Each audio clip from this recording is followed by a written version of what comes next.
infiltrating trade unions. But they said in 1990 that they now had to obey the law. If they wanted to do things that were otherwise deemed to be illegal, like breaking and entering our homes to plant a bug, or opening our mail or telephone taps, they had to get the prior written permission from their political master, the Home Secretary, with a Home Office warrant.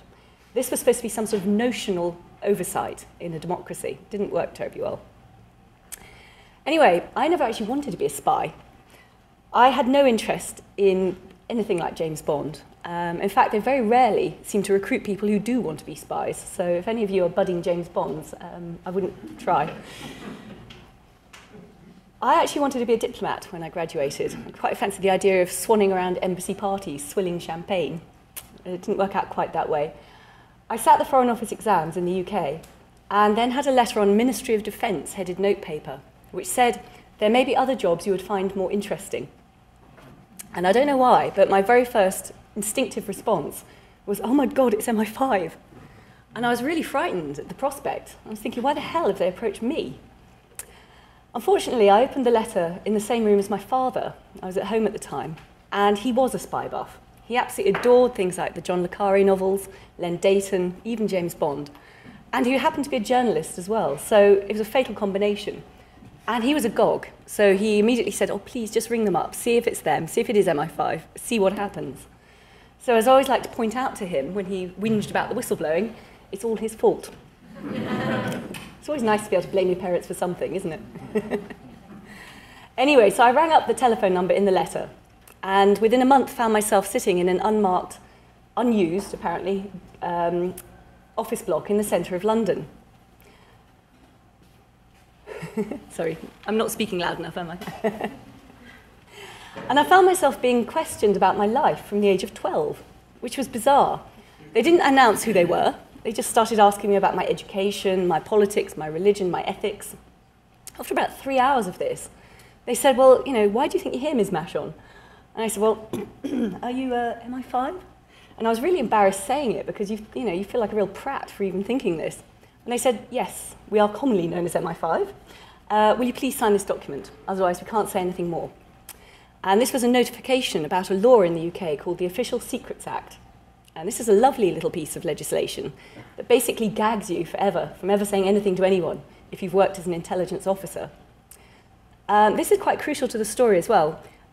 In the UK, there are two Official Secrets Acts. There's one from 1911, which is there to protect our nation's secrecy, which is there to stop people betraying the country to foreign powers, which is there to protect us from treachery. If you break that law, you go to prison for 14 years. That's a serious law. However, because of all the whistleblowing scandals in the 1980s, which caused the government huge embarrassment, they updated it. They brought in a new law in 1989, which is the one that I signed. And that had a nasty little clause in it, which stops whistleblowers.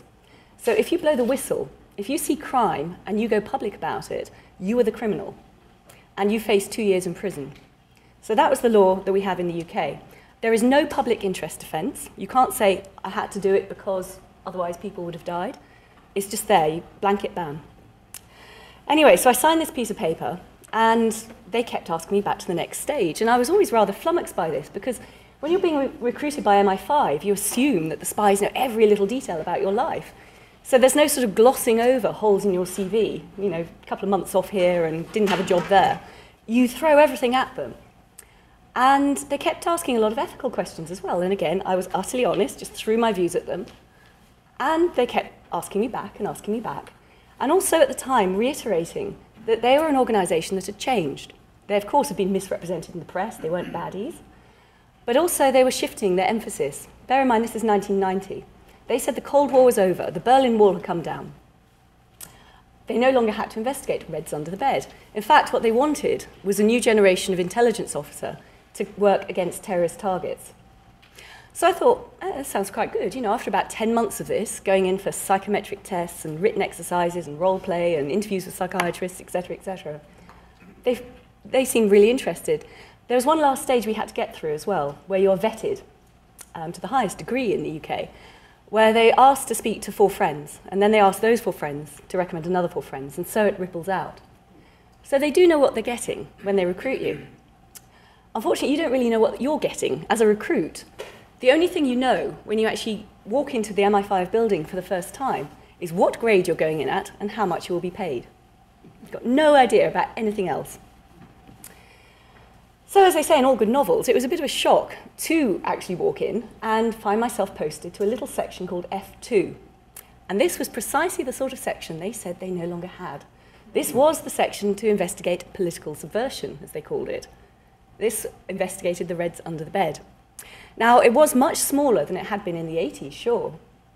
But even then, there were 5 intelligence officers investigating mainly left-wing groups, as well as one officer looking at extreme right-wing groups. So it was a bit of a shock, a first intimation that they hadn't been, shall we say, entirely honest in their recruitment process.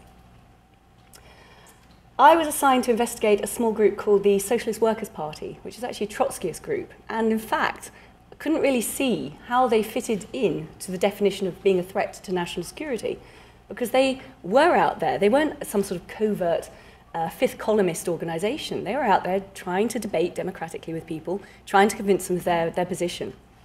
So I was there for about 2 years and managed to pretty much shut down that area of study. When I first joined, they had about 25 agents, i.e. people who'd been sent in to the regional groups of the SWP across the country who were reporting back to MI5. I managed to terminate those agents, and when I say terminate, it's not quite as fatal as it might sound. Terminate their contracts. So we did shut down pretty much most of the study of left-wing activists. But it gave me an amazing insight into what they had got up to in the past. Probably an insight that most more modern MI5 intelligence officers wouldn't have. There are about 1 million files held on UK citizens purely for their political activity, which I think is a disgrace. And people could get files really easily. There were cases, for example, of a young boy who was doing a school project on communism. So he wrote into the Communist Party HQ in London saying, please, can you tell me a bit about what you do? And he got an MI5 file. He was a schoolboy. Now, you know, that sounds slightly funny, but of course, if he'd then gone on to want to become, say, a civil servant or a government contractor or someone like that who needed clearance, he would have been barred from that line of employment. There are also cases of warring couples going through acrimonious divorces who wrote in and said, oh, so-and-so is a subversive, so they got a file. It was just disgraceful. More seriously, though, what many of us saw were files held on politicians. MI5 doesn't investigate MPs per se in the UK, but what it does do is check every name of every person standing in a general election against their records. And if that person has a file, that file is pulled out of registry, and that file is read and assessed by an intelligence officer. And a report is written and a summary sent to the leader of that party. This is in case someone might be a threat to national security, heaven forbid, gets elected and perhaps even forms part of the government. Now, I was in that section in 1992, and there was a general election then. So suddenly all these files started getting dredged out of registry, and I and my colleagues had to review them. And of course, many of the people who have formed part of our government for the last decade, the Labour government, were in their youth supposedly fiery radicals. I mean, it's hard to imagine someone like Tony Blair or Jack Straw having any sort of left-wing leanings now, but apparently they did when they were younger. So many of them had MI5 files. In fact, if you look at anyone who has been part of our government since 1997, pretty much all of them have a file held on them by the spies. I think this is a real problem for a modern democracy, because we have a Labour government giving more and more powers and resources and laws and money and staff to the spies. You know, they seem to just bend over backwards to do the spies' bidding.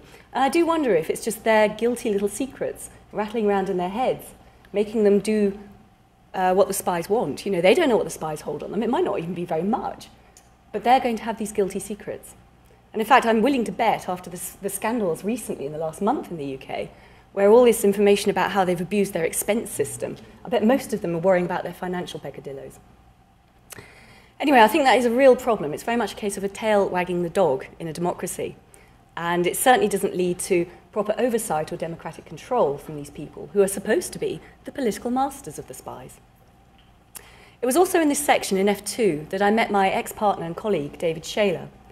And we met, we became friends, we fell in love, and we were together for almost 14 years. And he was really the primary whistleblower in this story because of the postings he had and what he saw. But he was equally shocked by what he saw in F2. So after 2 years of this, we